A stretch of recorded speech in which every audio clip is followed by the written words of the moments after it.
The Ben koko babivuze ukuri ntasanzwe yifitiye umugisha akura ku Mana kubera ko ibyo ngiye kukubwirira hano biri buze kugutungura cyane, ndetse ibyo Bruce Melodie yirirwa rwanira yirirwa akubitagura hirya no hino kugira ngo abigereho, umuhanzi bita The Ben we birizana bikamwishyira mu biganza maze akabifiringa ndetse akabigaragaramo neza nk'icyamamare. Ushobora kwibaza ngo bigenze bite rero?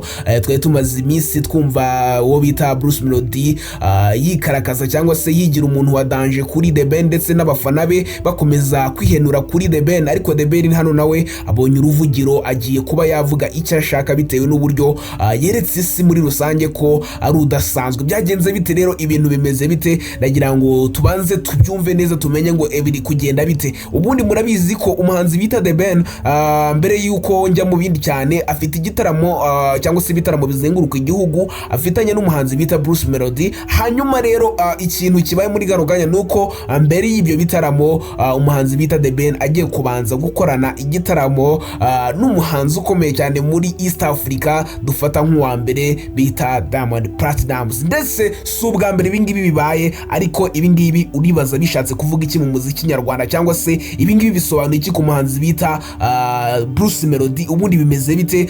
Ubundi byagenze bite? Icyo gitaramo kizaba ryari? Hazaberamo ibiki? Nagira ngo ukande subscribe kugira ngo ugeze ayo makuru yose wamaze kwihuza natwe hano kuri Mega TV Rwanda.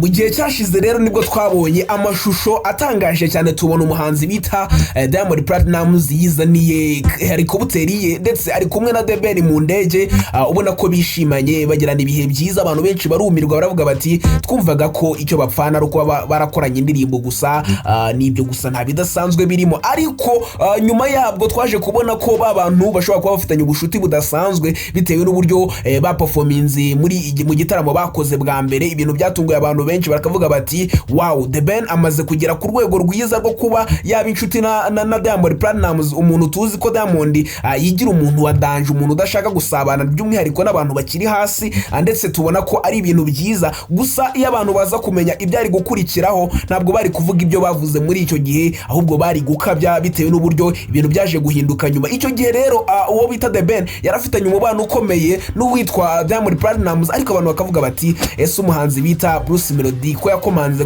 kenshi kwa Diamond Simba bikarangira nta muntu umuhaye karibu, bizarangira bite? Icyo gihe rero nta muntu wumvaga ko Bruce Melodie azakora indirimbo na Diamond Platnumz, maze nyuma Bruce Melodie akora indirimbo na Diamond Platnumz batangira kwegeranya na Why. Ndagira ngo mwumve akantu neza, begereje na Why indirimbo isohotse abantu batangira kwigereranya, abantu baravuga bati Why nirenze, ndetse baravuga bati Bruce Melodie ari kwinginga cyangwa se ari kwikundisha kwa Diamond, kandi Diamond ni inshuti ya The Ben.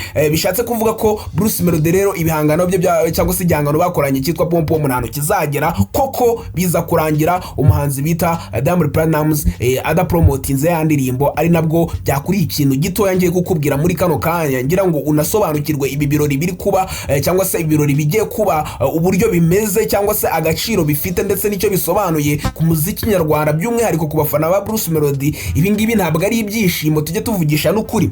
Yego rwose ibi ntabwo ari ibyishimo kubona The Ben umuhanzi uhangana na Bruce Melodie ku rwego twamaze kubona ko muri BK Arena wenda ataperforminze neza nka Bruce Melodie, ariko The Ben agakomeza kuba ameze neza mu karere, agakomeza kuba akunzwe na Diamond Platnumz. Diamond Platnumz muramuzi.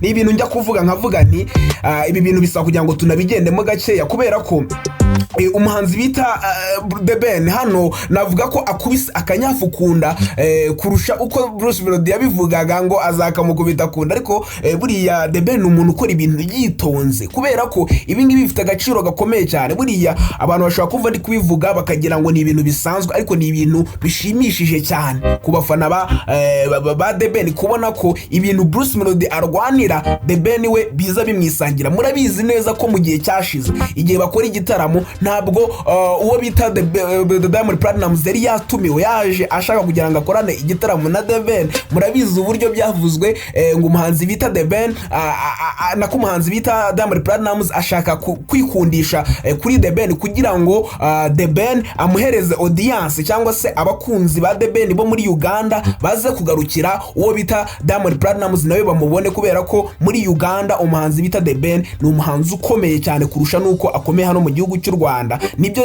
Diamond Platnumz yashakaga. Arangije nibwo twaje kubona nyine ahise abwira The Ben ngo bakorane icyo gitaramo, baragikora kinagenda neza, ariko biza kurangira uwo bitwa Diamond abonye ko icyo yashakaga atagikuyeyo, kubera ko niyo urebye uwo bita Diamond asohoye indirimbo biba byaranze. N'ikindi kandi nyine yo mvuze ngo byaranze muri Uganda biba byanze nyine ntabwo zirebwayo, ndetse muri iyi minsi ari kugerageza gufata Uganda byaranze burundu, kubera ko ari no kwiyamamaza. Yishyuye uwo bita Langotenga, ndakeka muramuzi wo muri Uganda, aramwishyura buri kanya mugura challenge. Ni ibintu byinshi umuntu yagenda avuga, ariko nuko wenda usanga ibintu wenda abantu baba batabizi. Muri kano kanya Diamond Platnumz ikintu cyonyine kimuraje ishinga ni ukuvuga ngo East Africa ndayifite yose, ndayifite wapi? Afite Tanzania, afite Kenya, ndetse no muri Congo uko biri nta ribi afite. Mu Burundi ho bamufata nk'uwiwabo, nawe murabizi ukuntu bimeze. Gusa mu Rwanda nabwo mu minsi yashize yaradufite, ariko nabwo u Rwanda biri kugenda rumutera ishoti, biri kugenda rumurekana, buriya nabwo arahita atugarukira, ubone ko atangiye kwikundisha ku Banyarwanda kugira ngo yongere afate audience yo mu Rwanda, kuko mu Rwanda twikundiye ba Bruce Melodie na ba The Ben. Size niba mugenda mubibona kuri chat cyangwa se kuri izi mbuga zicuruza imiziki, je ni ibintu nsanzwe mbona, ni ibintu nsanzwe mbamo. Hanyuma ugasanga muri iki gihe abantu wenda nk'abafana ba The Ben bari kuvuga bati wenda tuvuge ko babatumiye, wenda ngo ni ibiki ngo ni byiza kuba The Ben ngo bagiye guhura ku rubyiniro, ngo ni ibintu byiza. Ariko ku ruhande rwa Diamond ntabwo ari ubushuti, ibi bintu ntabwo ari ubushuti, nubwo natangiye babwira ngo ni ubushuti. Diamond ntabwo ari ubushuti, nta bushuti afitanye n'umunyarwanda, mwa bantu mwaragira ngo mubyumve neza, ahubwo ni ukugira ngo uwo bita The Ben amufashe kubona audience, cyangwa se abantu bo muri kiriya gihugu cya Uganda. Ibyo bintu ndabivuze kandi nako kuri, bitewe n'ibyabaye ubushize n'ibibaye muri kano kanya birakonfaminze neza. Ariko ni ibintu byiza, kubera ko izina rya The Ben ndakomeza kuzamuka ndetse rinavugwe. Ariko nabwo reka tuvuge kuri iki gitaramo kugira ngo abashaka gusobanukirwa babe bamenya byinshi kuri iki gitaramo kigiye kuba, tubici nk'uko twabikesha ibinyamakuru bigiye bitandukanye byagiye bibyandikaho bavuga kuri iyi nkuru. Abahanzi bakomeye mu muziki wo mu Rwanda cyangwa no mu karere ka Afurika y'Iburasirazuba, Mugisha Benjamin wamenyekanye nka The Ben na Nasib Abdul Juma Isaac wamamaye nka Diamond Platnumz bagiye kongera guhurira ku rubyiniro rumwe mu gitaramo gitegerejwe n'abatari bake muri Uganda, niko ibinyamakuru biri kugenda byandika. Aba bombi bazataramira i Kampala mu gitaramo cy'urwenya kizwi nka Comedy Store, kizaba ku wa gatanu tariki 5 Kamena 2026. Ni igitaramo gisanzwe gitegurwa n'umunyarwenya Alex Muhangi, umaze kumenyerwa mu gutumira abahanzi b'ibyamamare mu bitaramo bye.